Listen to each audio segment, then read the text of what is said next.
Very good morning, ladies and gentlemen. We're going to crack on. Peter Florence has, for some reason, asked me to come and chair Sean. I don't know why, because Sean's got a set piece he's going to go through with you. However, in case there's a reason why Peter's done that, I am here. A very warm welcome to the Bank Holiday Monday of Hay 2013. Have you had a good weekend so far? Stayed warm? Stayed dry? So far it's been marvellous, hasn't it? Unfortunately it's going to change at lunchtime, but ride with us. We'll try and stop the tents flapping as much as they will. Without further ado, I shall introduce Sean, who is not only the reference publisher at John Wiley & Sons, he's also the vice president, I understand. Is that right? That's what it says on your profile. Ten a penny. Born and raised in the UK, he now lives in New Jersey with his wife and his children. Has anybody heard of Finding Camlann yet, or even had the chance to read it? Well done. Family? Friends? Well done. It's a marvellous reworking of the Arthurian legend in many ways, but with a really nice slant on it. So without further ado, would you please give a very warm hey welcome to Sean Pigeon.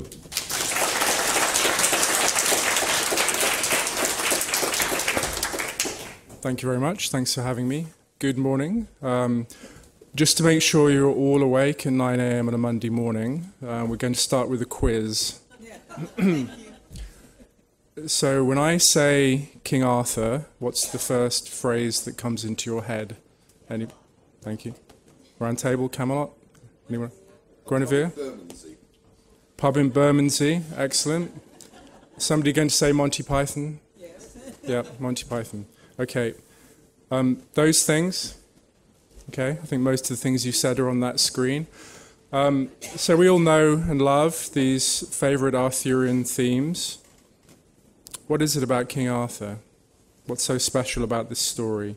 Well, it's a 1,000-year-old literary tradition. It's 1,000 years at least. We're all familiar with many of these books we read in childhood, books that stay with us throughout our lives. It's a tradition that began in the 12th century, if not earlier, and continues to this day. And authors such as myself continue to rework at the Arthurian story. It's also just the mystery and the incredible romance of Arthuriana. And I'm going to apologise for the resolution on the screen, but for me this painting by Edward Burne-Jones, who was a famous pre-Raphaelite painter who was rather obsessed with the Arthurian mythology, just kind of captures perfectly the romance of it, the beguiling of Merlin. You can see the beguilement of the wizard caught up in the hawthorn tree, in the expression in his eyes, and I think it's a rather marvellous painting. It's also about the magic of the British landscape. Anyone know where this is? Somebody? Colleen, you must know where this is. Cadbury Castle, very good. A bit of a grainy picture on the screen. Cadbury Castle, John Leland, who was a famous antiquarian, he was an antiquarian in the service of King Henry VIII, and he had this terrific job of just going around the country looking for interesting stuff and writing about it. And he made this comment about Cadbury, the very south end of the church of South Cadbury standeth Camelot, sometime a famous town or castle. This is where the long association of the village of South Cadbury with the mythical Camelot probably came from. You know where this is, of course, somebody. It's Glastonbury Tor, and it's seen from the southern Mendip edge, and obviously it's an early morning picture. Looks like an island, the Isle of Avalon, perhaps. Here's the view from the town. The Tor, which for anyone who hasn't been there, it's a marvellous place to visit. It's a geological feature, just rises out of the middle of nowhere. You can understand why it's attracted so much mystique over the years, certainly helped by having a ruined old church on the top of it. Down in Glastonbury town, Glastonbury Abbey, again very well worth a visit, majestic ruins. Glastonbury Abbey is famous for many things, but one of them is a burial or an unearthing of two large skeletons. This was in the late 12th century. The two large skeletons were dug up by some monks in the service of Abbot Henry of Sully, and these were claimed, of course, to be the remains of King Arthur and his queen Guinevere. It was all a hoax. It was a famous monkish hoax. Glastonbury Abbey had been going through hard times. It had burned to the ground about 10 years before, and the resourceful abbot was looking to bring pilgrims flocking back to the abbey, so he arranged for the discovery of the bones of King Arthur. What better to do than that? So here lies buried the famous King Arthur in the Isle of Avalon, and the pilgrims did indeed come flocking, and they come flocking to this day to Glastonbury, but it was all a hoax. So coming back to these Arthurian themes, this is all kind of a hoax as well. These are all fictions, everything that's written down here. These are all fictions that began with this fellow, Geoffrey of Monmouth. He was a scholar, a churchman, a canon of St. George's College in Oxford, who in around the year 1135 published a famous book called the Historia Regum Britanniae, the history of the kings of Britain. Now, Geoffrey wrote a rather fanciful history that started with one Brutus, Brutus of Homeric fame, who allegedly founded the British dynasty of kings. Geoffrey, in writing his History of the Kings of Britain, said that he was not writing the history himself. He claimed to be simply copying or translating a book that a friend of his, one Walter of Oxford, had found in Wales and brought to Geoffrey from Wales. And there's a famous phrase in Geoffrey's preface to the Historia where he refers to a certain very ancient book written in the British language. Now, most historians have dismissed this. This is a publicity stunt on Geoffrey's part. It certainly worked. It certainly made him famous. It made his book famous throughout Christendom within a decade or two. Did this book really exist? Well, we don't know. What do we really know about Arthur, the historical Arthur? So now I'm, having dismissed all of that fabulous Arthurian stuff that we all know and love as fanciful, let's sort of go back to the roots of the story and elucidate what we actually know, what evidence we actually have for the historical Arthur.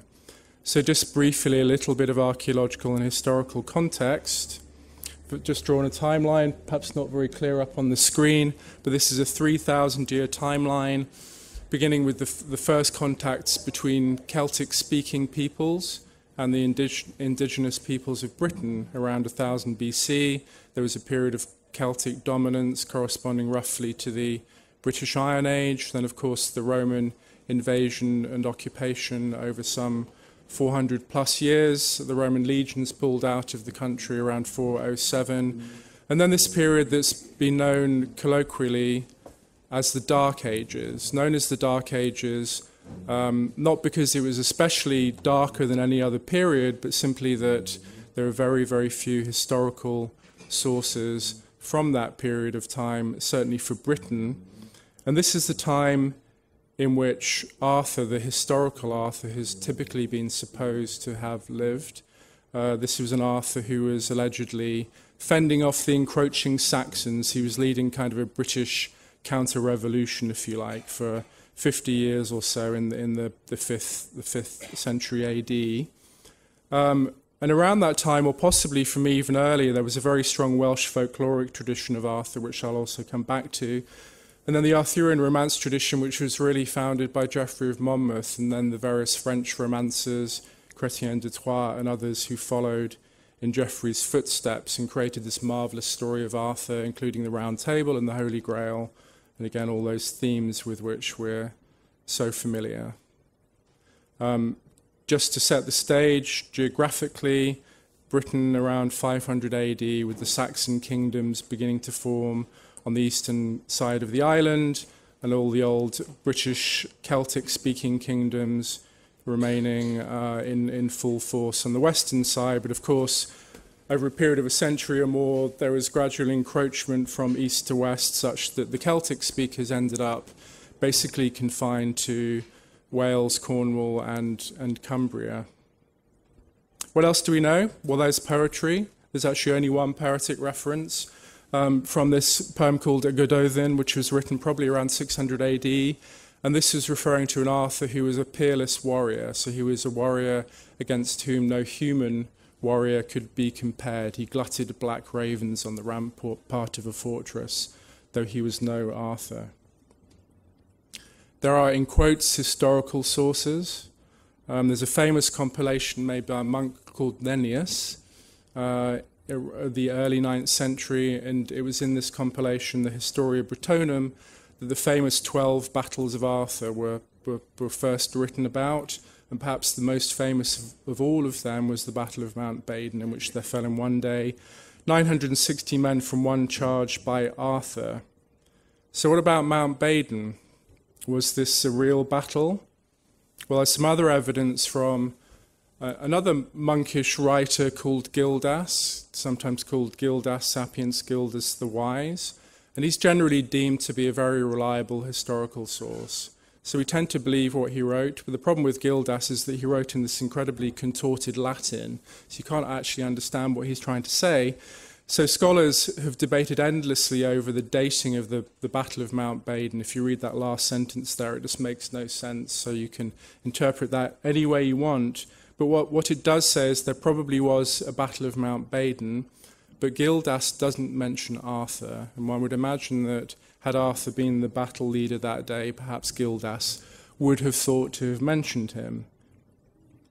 And then we have, to my mind, the most tantalizing phrase of all. This comes from another compilation called the Annales Cambriae, the Welsh Annals, and the entry for the year 537 reads, "The strife of Camlann in which Arthur and Medrawt fell." So Camlann, not Camelot, different reference. Camlann, the mythical final battle of Arthur in which he fell and which Medrawt fell, and the name Medrawt morphed later into the name Mordred, so the evil Mordred, that character with whom we're all familiar. But that's all we have. That's all we know about the Battle of Camlann. I think that's fascinating. One would like to know more. Well, how would we find out more? Well, we can look at the Welsh mythological evidence, a very, very strong tradition of Arthur in Welsh mythology. Various strong themes in this Welsh mythology: the peerless Arthur, warrior and protector of Britain; the sleeping Arthur, Arthur asleep with his knights in a cave. This is a famous cave in Wales called Cregyddinas, where Arthur allegedly is asleep underground and will return in his people's time of trouble. This is a theme that's been echoed over the centuries, so thinking of the rebellion of Owen Glyndŵr, for example. Glyndŵr is recognised as Arthur returned to help his people in their time of trouble and to throw off the English usurper. And then, to me, amongst the most compelling evidence for the real Arthur is the notion of Arthur as a figure of the landscape, a figure of folklore, a name that's embedded in the names that are given to rocks and caves and hilltops. So the famous Arthur's Seat in Edinburgh. So who was he? Can we actually answer that question? Well, various authors have thought that they did have an answer. I actually love all these books. I read all these books. There was a slew of them that came out in the early to mid-1990s, and it's what got me interested in the whole thing. The problem with these books, they're all marvellously well researched and fascinating. They all come up with a hypothesis as to who Arthur was, but each of their Arthurs is different. They can't all be right, and to my mind, they're all probably wrong because of that. So I encourage you to read these books, but for me it doesn't quite answer the question. Here are some of the candidates who've been proposed for the historical Arthur. There was a Roman general called Lucius Artorius Castus. You may remember a film with Clive Owen a few years ago that was based on this version of Arthur leading auxiliaries at Hadrian's Wall. There's a fellow called Rhiotamus. This is the favourite of Geoffrey Ashe. Rhiotamus was a Gaulish soldier who campaigned mostly across the Channel. We have a Welsh dynastic leader called something like Owen Ddantgwyn, who was also a strong candidate. We have a Gothic general called Alathar, or in Greek Heliodorus, who allegedly was in the pay of the Byzantine Empire in campaigning in Britain. He's also been called Arthur. We have Ambrosius Aurelianus, who's an attested historical figure from just the right period, actually. from the 6th century AD. He's known to have existed. But to my mind, well, he was Ambrosius Aurelianus, not Arthur, so what does it even mean to say that was Arthur? And last but not least, we have a Scotsman who seems to have the right name, son of a Scottish king. But again, what does it mean to say these people are Arthur? I find that a little puzzling. Is it one of these people, perhaps? And to my mind, what some of these writers do is that they create leaning towers of speculation, which, like this tent may be about to do, have a habit of doing that when you pull out one of the lower rungs. So you base a theory on some hypothesis, and you just keep building and building upon it, and it becomes rather tendentious. And in the end, I don't think it proves anything. So I've got my opinions as to how we should look for the historical Arthur. We shouldn't enter into this with any preconceived notions. I'm not going to say I think Arthur was A, B, or C and then set out to prove it. I'm going to enter into this with no notions like that at all. I'm not going to build towers of speculation. I'm going to take a very scientific approach to elucidating this question. And I'm going to recognize that this is a really hard problem. It's a hard problem because we have such little evidence. The evidence that we have is open to question. So let's not make speculative leaps. Let's recognize that actually in the quest for the historical Arthur, we need to take a highly interdisciplinary approach. And all of these disciplines come into play. So it's not just what we dig up or what we read in the documentary evidence. It's all these other disciplines that have much to give, I think, to this search. Toponomastics, because I like saying that word, apart from anything else, is my favorite of all of these. I think toponomastics, which is the names we give things in the landscape, has lots of clues to offer to who Arthur really was. This is actually a quote from the novel. This is a quote from the father of my protagonist. My protagonist is Donald Gladstone, who's an archaeologist. He's on a quest to discover who Arthur really was. So if only we could get back to the original names of things, names that are settled deep into the bones of the landscape, we would learn a great deal about our distant ancestors. I suggest you think carefully about that when you come to reconsider all the rocks and caves and mountaintops that are named for the mythical Arthur. Here's one of them. It's actually just up the road from here. It's called Arthur's Stone. It's actually a Neolithic dolmen or burial chamber, but it's one of many dozens or even hundreds of such features in the landscape that have attracted this name Arthur. Arthur's Stone, Arthur the Giant, Arthur the famous hero. I plotted them all on a map. It took me a long time. I actually found a terrific paper by a fellow called Tom Green. He's an Oxford scholar, and he'd actually been through and done a kind of gazetteer of all of the Arthurian locations in Britain, and he'd helpfully given grid references for all of them. It was a bit of a pain to plot them in Google Maps, but I was able to do so. I think the pattern there is quite interesting. If you zoom in, here we are. There's us in Hay, red pin. It seems to me we're at the very least on the doorstep of Arthur country here in Hay-on-Wye. So here we have Arthur's caves, Arthur's stones, Arthur's graves, on and on and on it goes. So who was Arthur? Have we answered the question yet? Well, I think he was a figure of folklore, certainly by the period in which he's typically imagined to have existed, so the 5th or 6th century AD in Britain. I think he was already a figure of folklore by that time, and he'd attracted this kind of mythology, and it was a mythology that became embedded deeply in the landscape, and one can see that through the naming of these features in the landscape. I think he was the product of a long bardic oral tradition that could have gone back possibly hundreds of years before that period. But I think, first and foremost, and his Edward Burne-Jones again, with his famous painting, The Last Sleep of Arthur in Avalon. I think Arthur is an irreducible mystery. I think in a way it's better that he remain an irreducible mystery. One would perhaps love to know who he really was, but I think that might rather spoil things. So will we actually ever find him? Will we dig him up? Will we find some bones like that? You probably know who that is. Will we find Arthur under a car park in Milton Keynes? Will we do some facial reconstruction on a skull? Here's Richard III. Quite convincing, I think. Perhaps, maybe, something in the chin. Will we find a skull one day and reconstruct it, and lo and behold, looks like that, or even that? It'd be nice to think so. I don't think we will. I think actually he's already been dug up once. It was a hoax then. I think it will be a hoax the next time somebody digs up the bones of Arthur. That's just my opinion.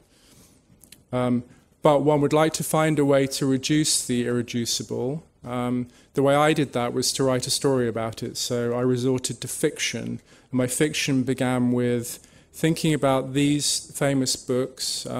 These have been dubbed the 4 ancient books of Wales.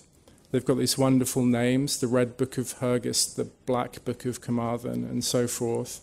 In these books was preserved the medieval bardic tradition of Wales. So it's early poetic tradition from typically before the 10th century AD. Without these books, all of that would have been lost, which would have been quite a tragedy. So I imagine, well, what if there was a 5th ancient book of Wales? What if that 5th ancient book were one and the same as Geoffrey of Monmouth's certain very ancient book in the British language?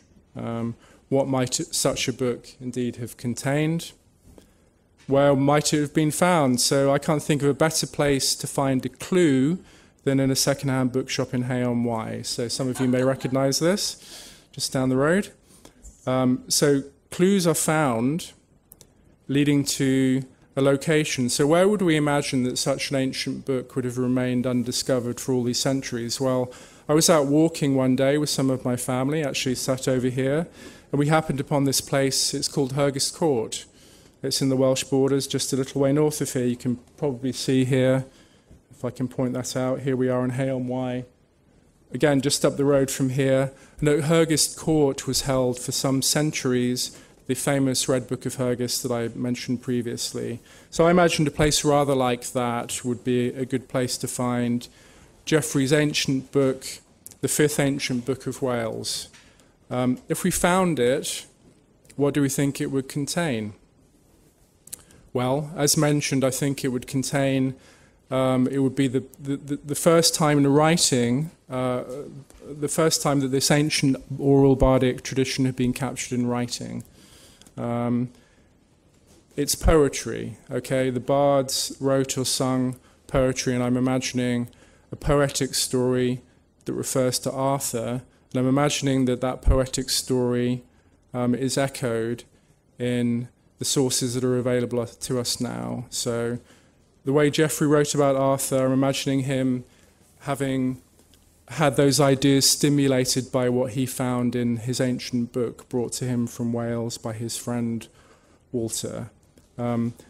So in trying to reconstruct this, I mean, it's quite a challenge. This is what in physics they call an inverse problem, which is basically you have the image and you're trying to figure out what was the object that produced that image. And to my mind, it was rather a similar thing. So we have our extant sources that speak of Arthur.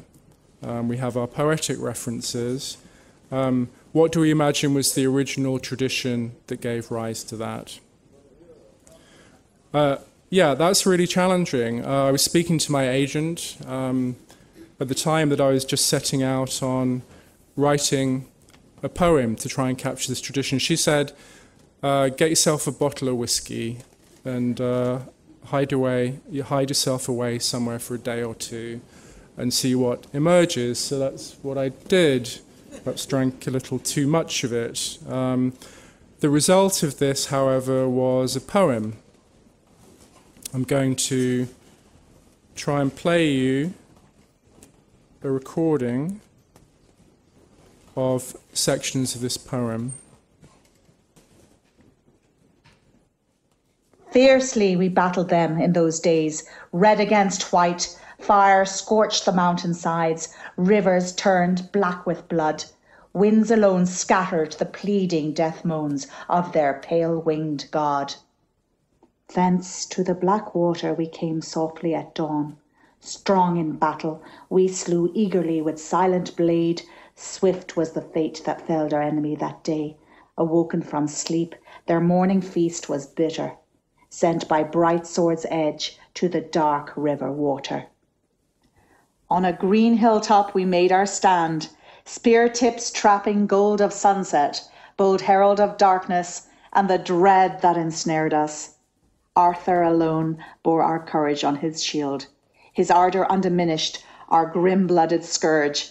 9 times our number cut down in that terrible charge. At nightfall we fell like thunder down the slope. Then at last to the crooked vale where the 3 rivers fall.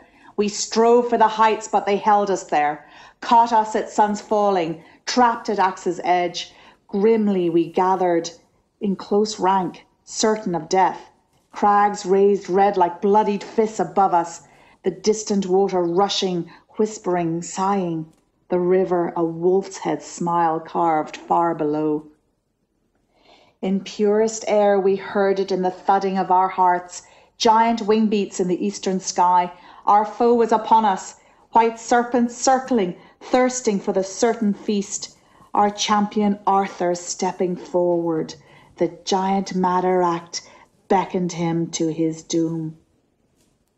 To the crooked vale we came, in fleeting joy beheld the beast cast down by Arthur's sword.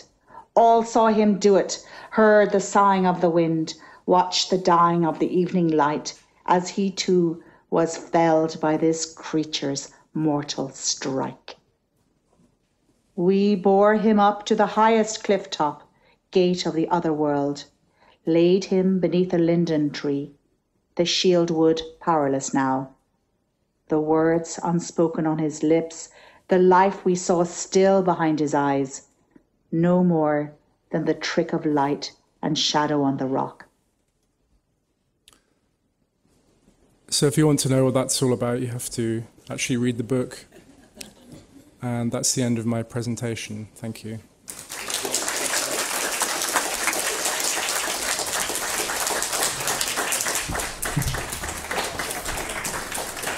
A good presentation, lovely background history to the Arthurian legends. I want to us up to the book. It's a book fair, it's a book festival, and it's a cracking novel you've written. And the obvious question is, given how sketchy the historical evidence for even the existence of an Arthur, irrespective of which Arthur it is that we're talking about, is, what do you think the enduring quality is of this myth, this legend? Why do you think we're still in the 21st century fascinated by Arthur so much that you've got a bang up-to-date novel set in that myth? So I think, hear me okay? It's fine. Yeah. I think there are 2 sides to it. My interest in writing the novel was mostly about elucidating the history. So who was he really? But the history is sketchy. The history is sketchy. So is that even knowable? But I think the answer is to the enduring interest in the mythology is that Geoffrey of Monmouth was a brilliant writer. And I think Geoffrey captured something in his story of Arthur that captured the imaginations of all of the romance writers that followed him. So the French romancers, Sir Thomas Malory, on and on through Tennyson into modern times. They all drew from Geoffrey. Geoffrey captured something. There was a moment in time, perhaps, and his story just flew through Christendom. Literally within a decade or 2 was one of the most famous books. It gained traction really quickly. It really did. So I think it's just in his literary talent and his rich store of imagination. But who does the Arthur that you obviously imagine an Arthur in your authorial mind as you're writing Finding Camlann, and I'm intrigued to know who that Arthur is. Is it this perfect human being, this perfectly benign, fair, just Arthur, the Arthur of the Round Table, the Arthur who feels the responsibility of kingship? My Arthur is more of a mythic figure. The way I think of Arthur is as somebody who's embedded deep in the landscape of Britain. So my Arthur it's an older, deeper Arthur, if you like. It's different from that romance tradition of Arthur. The way I feel Arthur is going up to Arthur's Stone on a quiet morning and just being there alone and just sort of imbibing that sense of ancientness and history in the landscape. So it's a rather different take on Arthur, I think, that I have. What does writing a novel in the way that you have with this fantastic character Gladstone allow you to do, given how sketchy any factual evidence for the existence of an Arthur is, and what is the joy of having that freedom so you can put stuff in that you think may have happened or might have happened or could have existed? Well, this is the beauty of fiction. You can do what you want. But I was very careful. What I essentially did was to take the history that there was, and that I'd make things up to fill in the gaps. But in making things up, I was really, really careful to try and make sure the edges were kind of smooth. One of the nicest things that's been said about my novel is that people actually can't tell what's, in quotes, real history and what's made up history. And that was very much my goal. So I've layered history, but I've also layered in mythology. I've layered in quotes, real mythology, but also some made-up mythology to make a kind of a patchwork, but hopefully a patchwork that somehow holds together. So in 2,000 years' time, finding Camlann will be used by the historians of the future as evidence for the existence of an Arthur predating you by 2,000 years. Well, let's hope so, eh? Yeah. Job done. Yeah. Let's open it to the floor. Do you have questions for Sean? Yes, by all means. If you could use the mic, then we can all hear. Thanks. Sorry. You said that through Geoffrey, the story of Arthur spread through Christendom. I'm just wondering whether that was because it built upon a tradition of a verbal story, a bardic story, that was well known to everybody at the time anyway, and it fleshed it out. Yeah, I think it's a very good point. So Geoffrey had Welsh roots, we think probably Welsh roots, possibly Breton roots. So he would have grown up hearing these sort of Welsh folkloric tales of Arthur. So Arthur as a character was well known, but Geoffrey spun him in a very, very different way. He certainly drew on those Welsh sources. He also drew on some of the other historical sources. I mentioned the Historia Brittonum, the 12 battles of Arthur. You'll find traces of all of those things in Geoffrey's writing. But he added some kind of a special ingredient to the mix that made this really catch on, and somehow drove the writers that followed to write about Arthur in a very different way. So the romance tradition of Arthur really began with Geoffrey, or even with the writers that followed Geoffrey, but it's a different take on Arthur. Can I just ask you too, how do you feel about, feeling is the only thing you can have actually in a sense, because there's very little factual evidence, but how do you feel about the response to the Greek myths, for example, where they've given factual credence to the Golden Fleece? Do you think that the bardic tradition was so strong in fact that there's actually a linear progression back down? Yeah, you've got to be really careful with the bardic tradition. There have been studies actually in the last century of the degree to which whole phrases can be preserved in a bardic tradition over many centuries. And clearly there's evolution or distortion or whatever you want to call it when it's passed from bard to bard over the generations. So to be treated with caution, but I would like to believe that there are certain elements that indeed can be preserved over many centuries. And these are the fragments in the documents that you've researched and outlined that somehow tell the little tiny pieces of the jigsaw puzzle that don't really give you a clear picture of the whole. Exactly right. And imagining that there are some of those fragments that reach back to a much, much earlier time and have something to tell us about that much earlier time.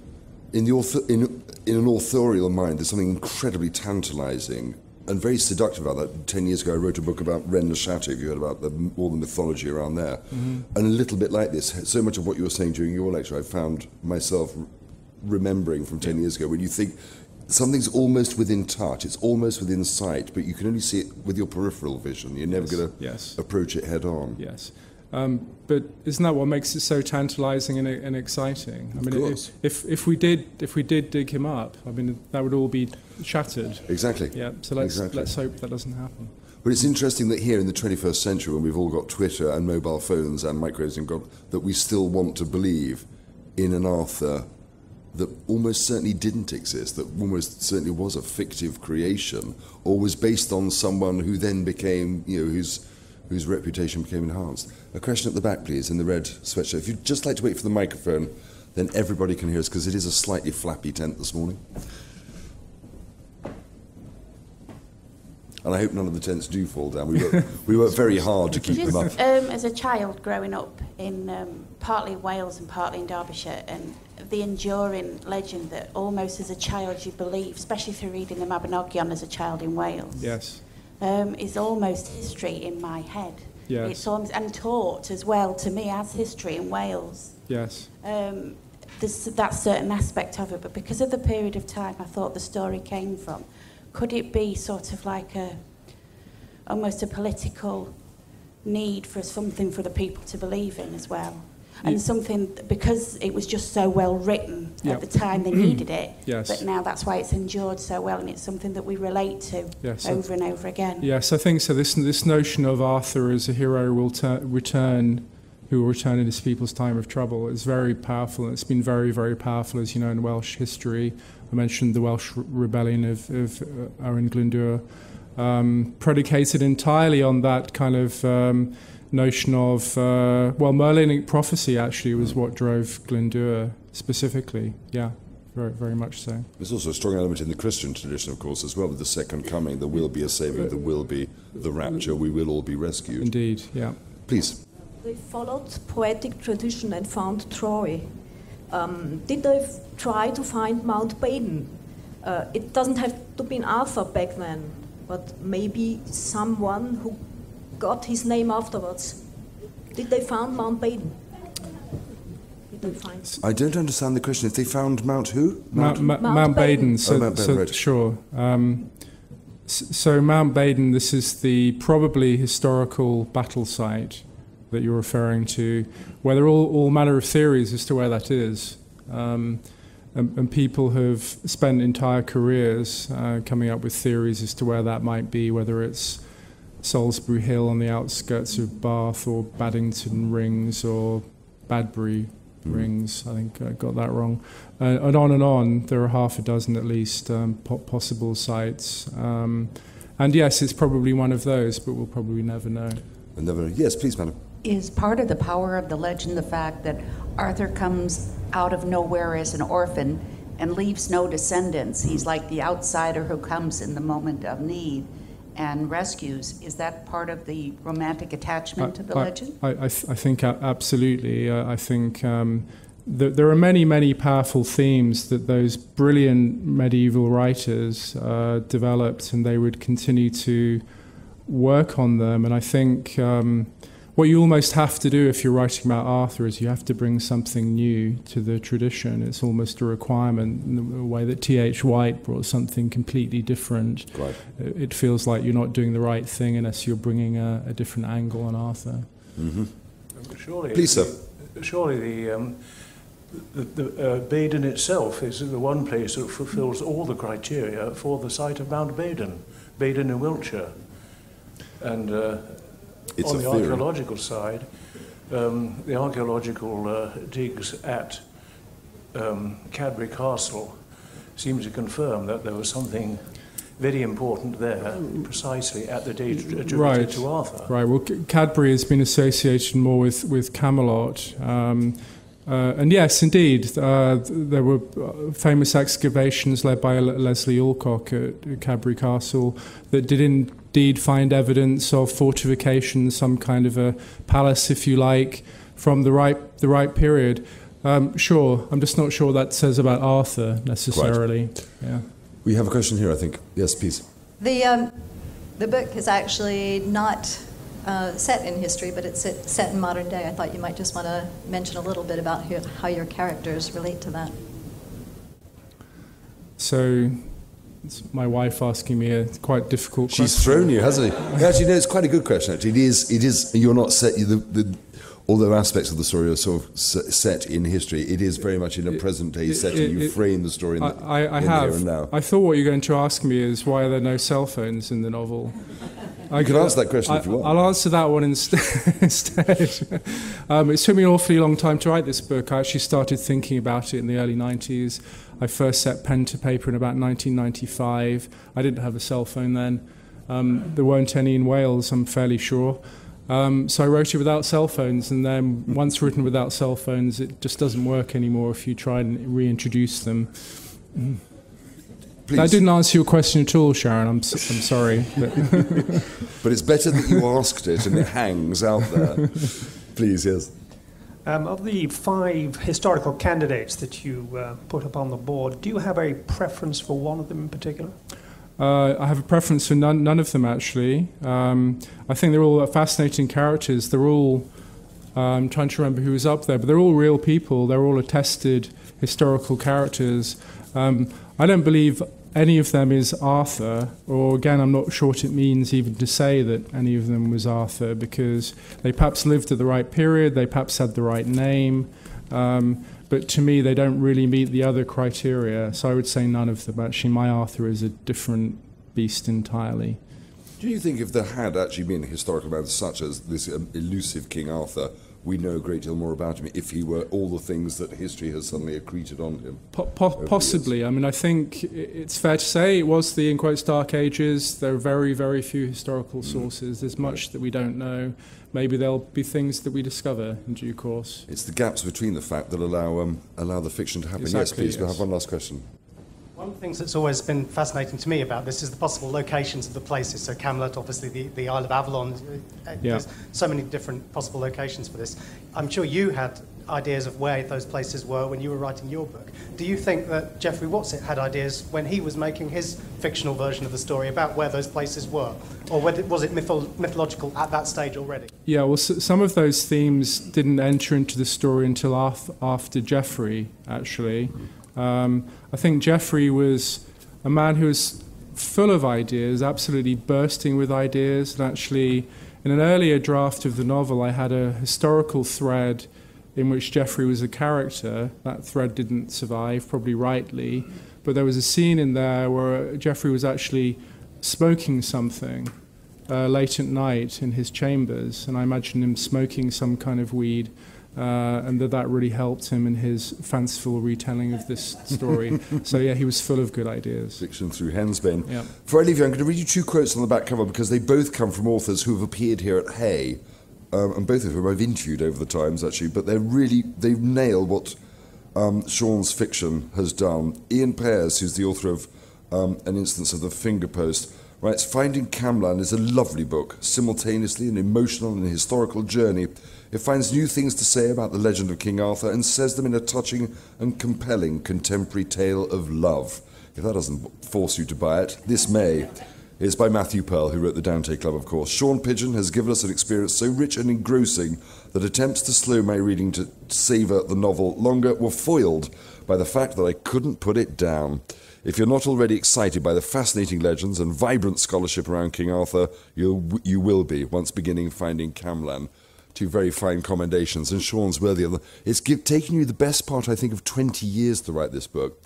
I ask this with some trepidation. Do you have a 2-book deal from your publisher? And how are you going to follow it up? Better ask my publisher that. But I have ideas. I do have ideas. Yes. Excellent. Ladies and gentlemen, it's such a pleasure. Sean Pigeon.